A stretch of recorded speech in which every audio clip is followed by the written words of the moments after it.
Di sebuah kampung terpencil di negara Cina, film pun dimulai dengan memperlihatkan seorang ayah yang sedang melatih dua putrinya ilmu bela diri. Di mana sang kakak bernama Yun, tampak kurang bersemangat dalam pelatihannya. Berbeda dengan sang adik yang bernama Mei, yang tampak bersemangat melatih semua jurus yang sedang dilatih ayahnya.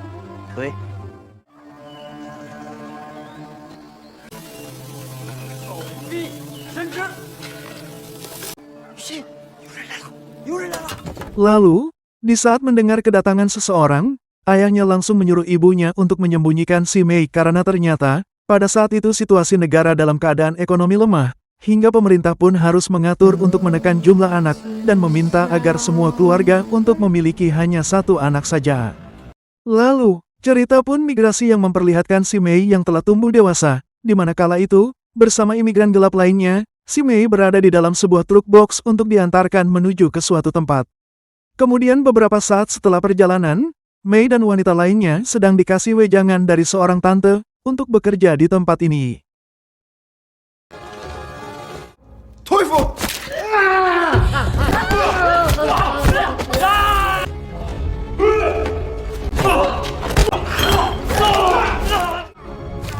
Setelah baku hantam oleh penjaga tempat ini, Mei ancam pria tua dan langsung disuruh ke lantai atas. Setibanya di lantai atas, Mei langsung periksa semua kamar. Waktu penjaga menjambaknya. Kemudian, seorang ibu tua yang ada di situ, segera memberitahukan Mei tentang seseorang pemilik restoran Itali yang bernama Alfredo. Mendengar hal itu Mei langsung bergegas lari, dan kemudian dikejar oleh beberapa penjaga. Setiba di dalam dapur, hingga Mei terdesak dan kembali membrutal.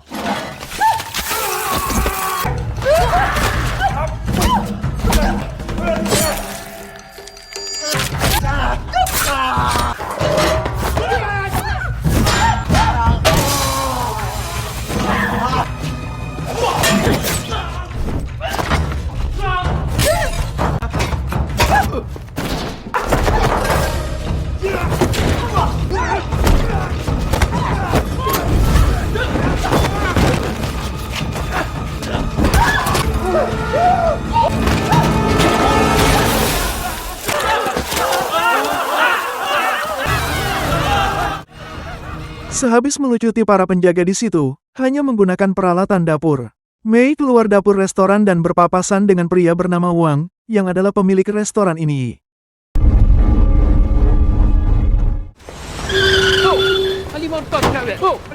Saat di luar, Mei baru sadar bahwa dia ada di suatu pecinan yang ada di kota Roma. Lalu Wang dikagetkan dengan kondisi anak buahnya yang pada semrawut tak karuan. Sementara Mei di luar lagi menelusuri jalanan kota, untuk mencari keberadaan restoran Itali milik Alfredo.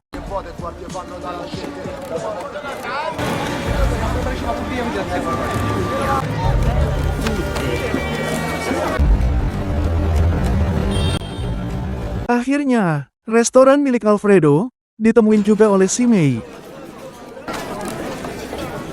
Sei giù là? Mettere a sede. Mettere a sede. Dan ketika seorang pelayan tua mempersilakannya duduk, Mei melihat beberapa foto yang dirasanya, salah satu pria di foto itu adalah Alfredo. Sementara itu di dalam dapur, seorang koki bernama Marcelo, sedang repot memasak menu pesanan, sambil menggerutu soal ayahnya yaitu si Alfredo, yang telah lama menghilang, hingga Marcelo kerepotan mengurus restorannya. Ma chi sa piace? No. Ketika si Mei masuk ke dalam dapur resto ini, Mei pun langsung menanyakan keberadaan Alfredo pakai Google Translate. Merasa jengkel karena ditanya hal itu di saat Marcelo lagi kesal sama ayahnya. Dia pun langsung marah-marah, hingga... Dov'è Alfredo?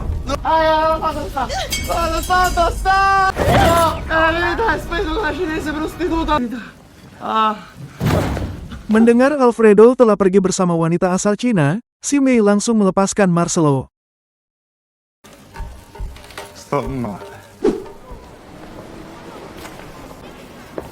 Lalu kini berpindah, dan diperlihatkan seorang ketua gangster bernama Hannibal, yang berdiri bersama kedua anak buahnya. E fa pietà.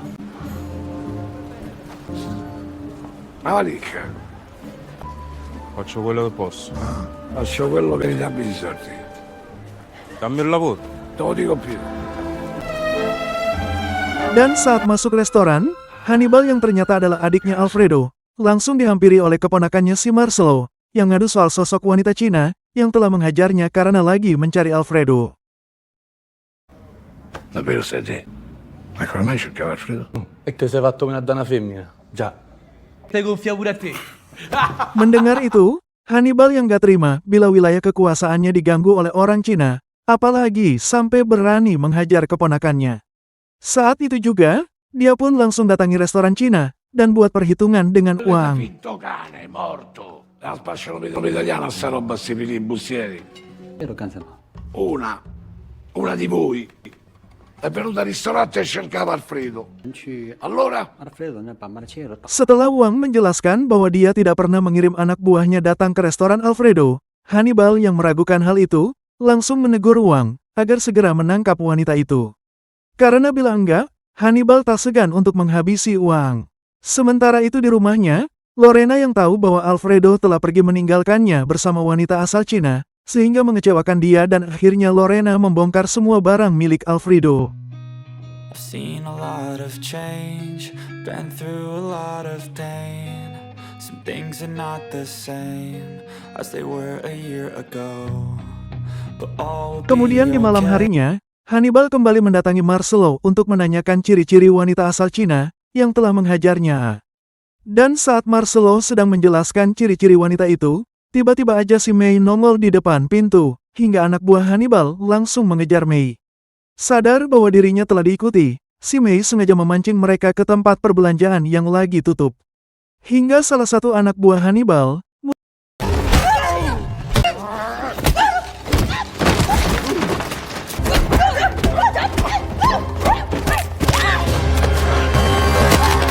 melihat bila temannya terkapar di bogem si Mei, sampai kesakitan, si pengawal ini langsung mencari si Mei. Tanpa disadari, dia lagi dibuntuti si Mei.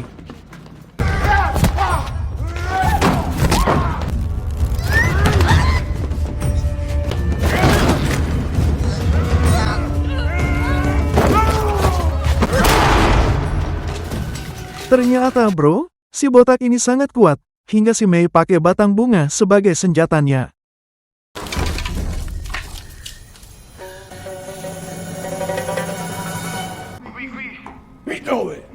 Tak selang lama, Hannibal dibuat terkejut saat melihat dua anak buahnya terkapar tak berdaya. Berganti tempat di meja restoran, Marcelo yang baru aja mau makan spaghetti, dikagetkan dengan munculnya salah satu anak buah Wang yang telah babak belur, karena ternyata si Mei berhasil membuka mulutnya terkait keberadaan kakaknya dan Alfredo, dan memaksa Marcelo agar ikut dengannya.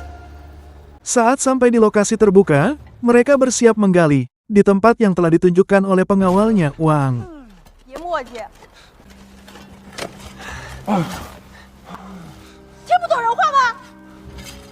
Dan setelah menggali cukup dalam, sampai akhirnya, mereka menemukan sesuatu yang ternyata adalah jasad Yun dan Alfredo.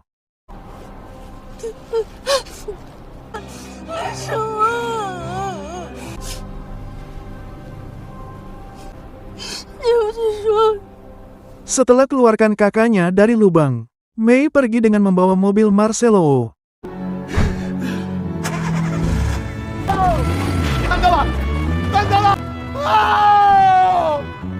Lalu Marcelo menelpon pamannya tentang keberadaan jasad Alfredo.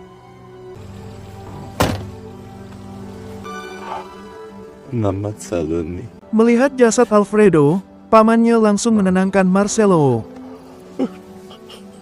Dan di sisi tempat lain pantai, Mei lagi bersiap untuk mengkremasi jasad kakaknya.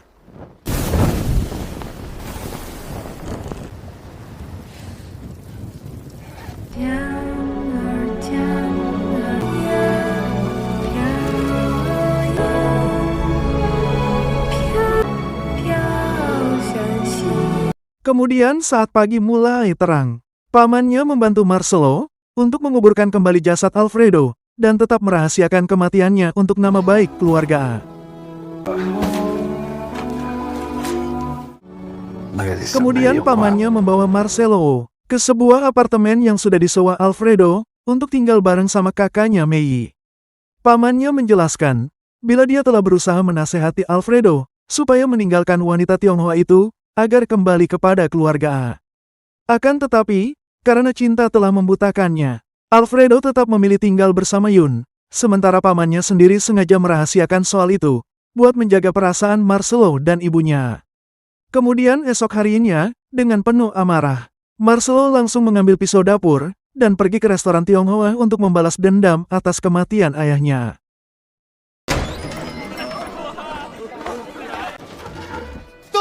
Sayangnya bro, dengan mudahnya mereka mengusir dan melempar Marcelo ke jalanan, sehingga Mei merasa tak tega dan langsung menyusup ke dalam markasnya Wang.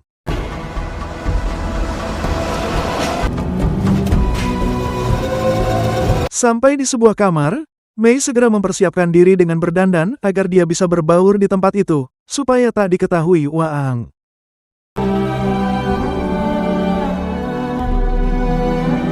Di sisi lain tempat restoran Tionghoa, Wang mengumumkan kepada seluruh tamu soal konser putranya yang akan diselenggarakan dalam waktu dekat. Mendengar itu, salah satu tamu malah mentertawakannya, hingga Wang yang tak terima langsung menghajarnya.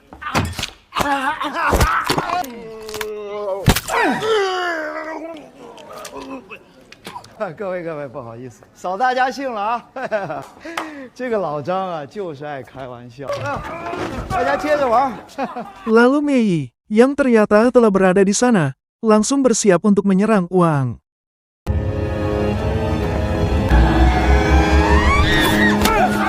Sayangnya bro, rencananya telah gagal, sampai dia pun harus berhadapan dengan para pengawal Wang, yang kini mengepungnya.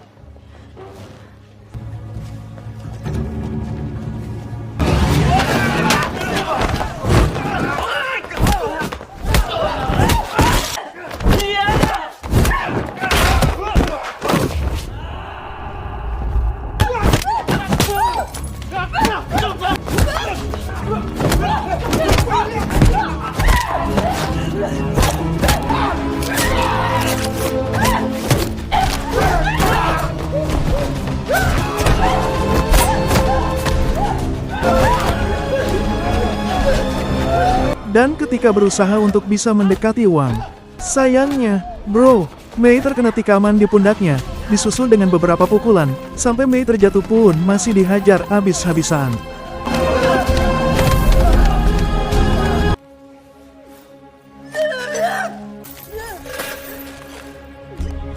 Lalu Wang, yang tidak mau ini disaksikan oleh semua tamu, segera mengeksekusi Mei di tempat lain. Akan tetapi, waktu mereka hendak membawa Mei tiba-tiba.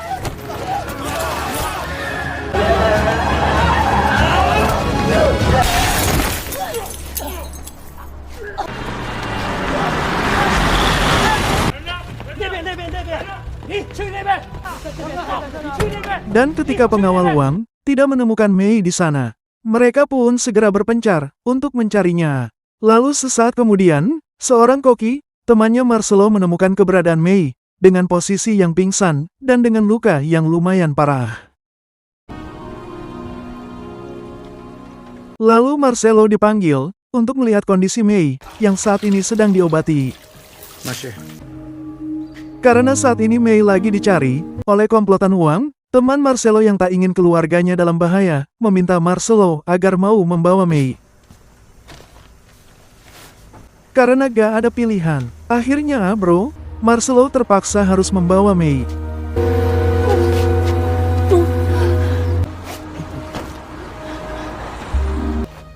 Sesampainya di apartemen ayahnya, Marcelo membaringkan Mei, sambil menidurkan Mei, bersama foto kakaknya ketika mereka masih kecil. Kemudian Marcelo ditelepon oleh pamannya, yang menyuruhnya untuk datang ke sebuah lokasi. Karena ternyata, pamannya telah berhasil menemukan mobil Marcelo, yang sebelumnya dibawa oleh Mei. Akan tetapi, mobil tersebut sudah dipenuhi darah kakaknya Mei. Jadi, pamannya bermaksud untuk membakarnya, supaya polisi tidak mencurigai mereka. Allora sa la prova, i cinesi stanno a posto. Dan, pamannya yang ternyata menyukai ibunya Marcelo, lalu meminta Marcelo untuk mengizinkannya agar bisa berkencan dengan ibunya. Stare stretti, uniti, abbracciati. E la sarà finita. Ciao, Celine. Lama biondi! Kemudian esok paginya, Marcelo memberi Mei beberapa obat sambil memperkenalkan dirinya. Marcello. Xiao Mei. Ciao Mei. Saat di malam harinya, Mei yang merasa sudah sembuh, meminta Marcelo agar membawanya keluar sambil melihat-lihat kota Roma. Dan ketika melihat sebuah poster konser, Mei menanyakan, hingga Marcelo pun memberitahu Mei bila itu adalah Nagio, putra kandungnya Wang. Lalu mereka berdua lanjut jalan-jalan mengelilingi kota Roma dengan sebuah motor. Oh, io non te capisco a te. Ciao Roma. Ciao Roma! Eccola! È un'altra chiesa! Hai botte in testa, eh? 好大的房子。 Questo qua è il Tempio del Giuda. Ciao. Brava, brava! Di là che sta la bocca della verità. Lì. Setelah puas berkeliling, Mei langsung menceritakan soal kehidupannya yang selama ini hidup terkurung di rumahnya sendiri karena aturan pemerintah yang melarang keluarga untuk memiliki 2 anak. Sampai keluarganya pun terpaksa menyembunyikan Mei dari kehidupan luar. Namun meski begitu, setiap malam kakaknya selalu menceritakan apa yang dilihatnya sepanjang hari, sampai Mei pun tak merasa kesepian. Dan setelah mereka dewasa, kakak Mei nekat menjadi imigran gelap ke negara Italia, supaya Mei bisa bebas keluar rumah. 都会和我躺在一起，告诉我他今天去了哪里。也只有他。 Kemudian di esok malamnya, Wang terlihat mengunjungi pertunjukan konser anaknya si Nagio. Sulla pelle sento il male. Tutte poi mi lasciate perché controvento. Stelle da osservare che non perdo l'accenno. Sementara itu Marcelo yang ingin membawakan Mei makanan, tidak menemukan keberadaan Mei di situ, karena ternyata saat ini Mei sedang mengikuti Wang.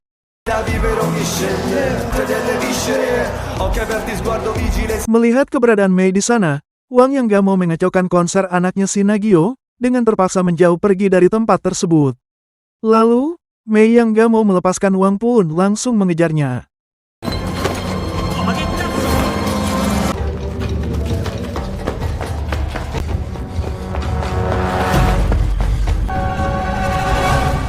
Sesampainya di pabrik terbengkalai, Wang pun memanfaatkan kepulan asap untuk menyerang Mei dari belakang.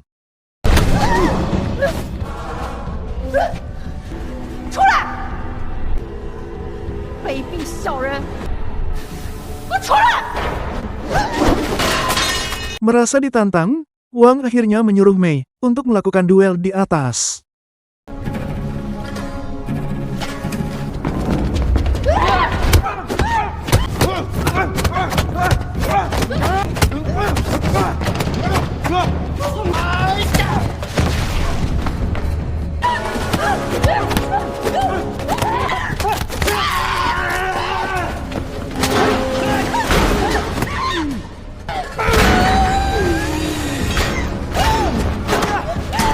Dan ketika mulai terdesak, Wang mengeluarkan pisaunya. Lalu tiba-tiba, untungnya bro, Mei berhasil menjatuhkannya. Dan ketika Wang kembali meraih pisau, Mei langsung mengambil batu. Lalu tiba-tiba, kemudian Mei menarik sebuah rantai dan menyerang Wang.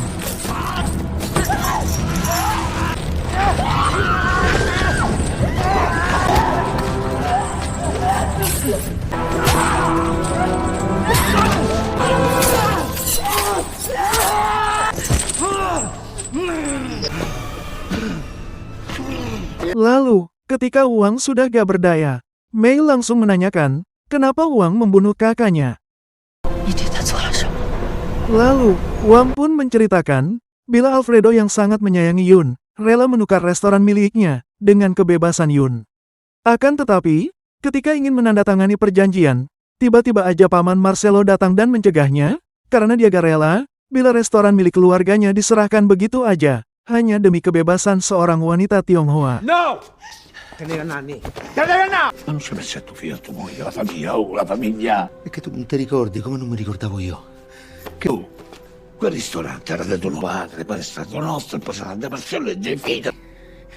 Io con lei sono rinato, anzi di più so. Dan karena Alfredo bersikeras mau bebaskan Yun. Akhirnya bro, pamannya Marcelo yang gak punya pilihan lain, nekat menghabisi Alfredo.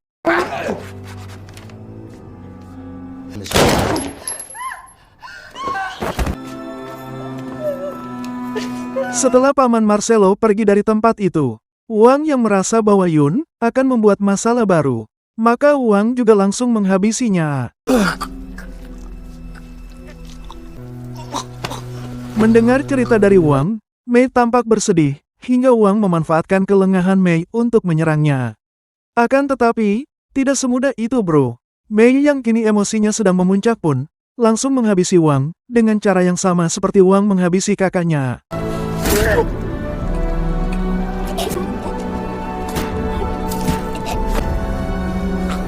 Kemudian di esok harinya, Mei mendatangi Marcelo untuk menceritakan soal kejadian yang sebenarnya. Mengetahui bila pamannya lah yang telah menghabisi ayahnya, Marcelo pun segera pergi dari situ dengan mengunci Mei. Sementara itu di restoran, pamannya pun sedang bersiap untuk kencan makan malam dengan ibunya Marcelo. Melihat pamannya lagi bersama ibunya, Marcelo langsung membuat masakan untuk pamannya.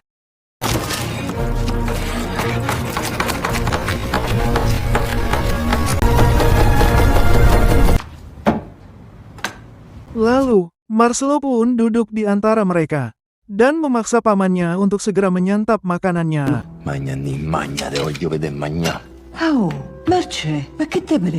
Merasa ada sesuatu yang gak beres, pamannya pun memilih untuk segera pergi aja dari situ. Setelah menenangkan ibunya, Marcelo pun segera menyusul pamannya. Di tempat lain, si Mei yang sangat mengkhawatirkan Marcelo, sampai nekat keluar melalui atap.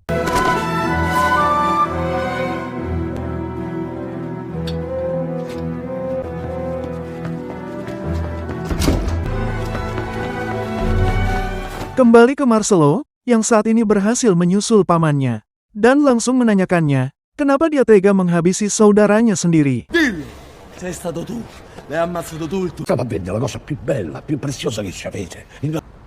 Se ne stava andato, stava abbandonato. Walaupun pamannya telah menjelaskan alasannya, akan tetapi Marcelo yang gak terima dengan tindakannya itu, langsung mengungkit semua kebaikan keluarganya selama ini. Yang mau menerima pamannya apa adanya. Ketika keluarga yang lain justru mengucilkan pamannya, yang pekerjaannya merupakan begundal gangster. Tu l'hai fatto perché sei solo come un cane. E gli unici che te volevano bene, che t'hanno accolto, eravamo. Te voleva bene. Io t'ho voluto bene con tutte le schifezze. Karena merasa tertekan, pamannya langsung mengeluarkan pistolnya. E dai, ammazzami. E mettimi accanto a mio padre. Dai, chiami bene. Dan ketika Mei sama ibu Marcelo sampai di situ, pamannya yang gak punya harapan, akhirnya malah memilih untuk melakukan ini.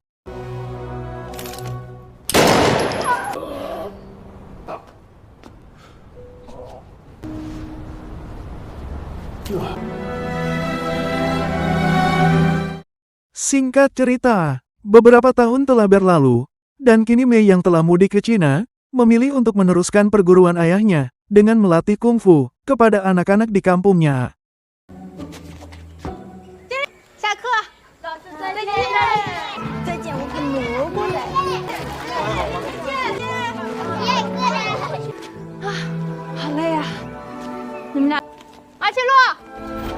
Ternyata bro, Marcelo yang telah menikah dengan si Mei, memilih untuk tinggal bersama Mei hingga mereka dikaruniai 2 orang anak, karena ternyata, saat ini negara telah membebaskan warganya untuk memiliki anak lebih dari 1.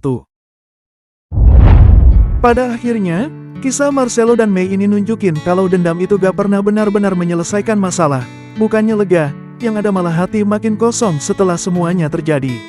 Marcelo harus menerima kenyataan pahit soal ayahnya, sementara Mei juga sadar kalau kehilangan gak bisa dibalas dengan balas dendam seberapa keras pun itu dilakukan.